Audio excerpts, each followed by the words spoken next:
சிறகடிக்க ஆசை சீரியல்ல இன்னிய எபிசோட்ல என்ன நடக்குது அப்படின்னு பார்த்தீங்கன்னா, முத்து ராஜாவையும், ராணியும் வீட்டுக்கு கூட்டிக்கிட்டு வந்து, இதுக்கப்புறம் இவங்க தான் உன்னோட மாமியாரு. டேய் மனோஜ், நீ இந்த பொண்ணோட கருப்ப களவாடி இருக்க. அதனால நீ தான் இந்த பொண்ணுக்கு இதுக்கப்புறம் வாழ்க்கை குடுக்கணும். அதனால சட்டு புட்டுன்னு இந்த பொண்ணுக்கு தாலிய கட்டு அப்படின்னு சொல்லிக்கிட்டு இருக்கிறாப்புல. ஏன் முத்து இப்படி பேசுறாப்புல அப்படின்னு சொல்லி எல்லாருமே அதிர்ச்சி ஆகுறாங்க. டக்குன்னு வந்து பார்த்தீங்கன்னா, ராஜா வந்து "என்ன பேசுறீங்க? இவ என்னோட பொண்டாட்டி" அப்படின்னு சொன்ன உடனே முத்து பலார்ன்னு ஒரு அறைய விட்டுட்டு, "இப்ப தான் இவ உன் பொண்டாட்டின்னு உனக்கு தெரியுதா?" அப்படின்னு கேட்குறாப்புல. "என்ன தைரியம் இருந்தா உன் பொண்டாட்டிய இப்படி ஒரு காரியத்த பண்ண நீயே பிளான் போட்டு குடுத்துருப்ப" அப்படின்னு சொல்லி 4 அப்பு அப்புன உடனே உண்மைய ஒத்துக்கிறாங்க.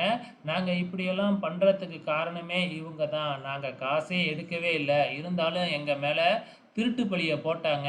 அதனால தான் இவங்கள ஏதாச்சும் செய்யணும்னு இப்படி ஒரு பழிய தூக்கி போட்டோம்." அப்படின்னு சொல்றாங்க.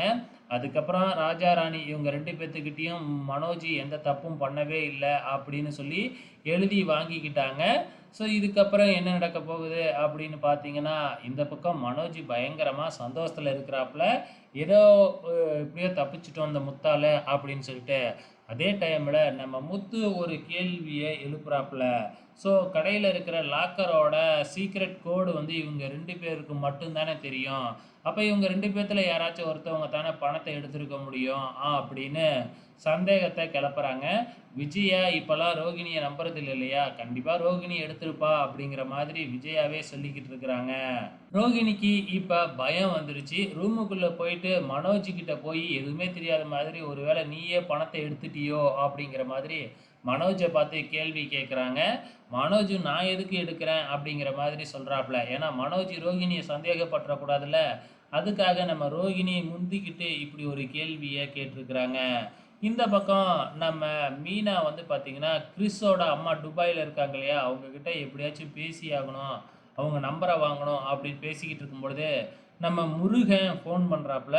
முருகன் ஃபோன் பண்ணி இந்த மாதிரி கல்யாண பத்திரிக்கை வைக்கிறேன். உங்களுக்கு தான் முதல் பத்திரிக்கை வைக்கணும். கோயிலுக்கு வந்துருங்க அப்படின்னு சொல்லி கோயிலுக்கு கூப்பிட்டு, அங்க சாமியெல்லாம் கூப்பிட்டு முதல் பத்திரிக்கைய நம்ம முத்து, மீனாவுக்கு தான் வைக்கிறாங்க. அப்ப மீனா ஸ்ருதி கிட்ட வந்து பார்த்தீங்கன்னா, கிறிஸோட அம்மா நம்பர் எனக்கு வேணும். வாங்கி குடுங்க அப்படின்னு கேட்குறாங்க. இதுக்கப்புறம் என்ன நடக்க போகுது அப்படிங்கிறத பொறுத்திருந்து பார்க்கலாம்.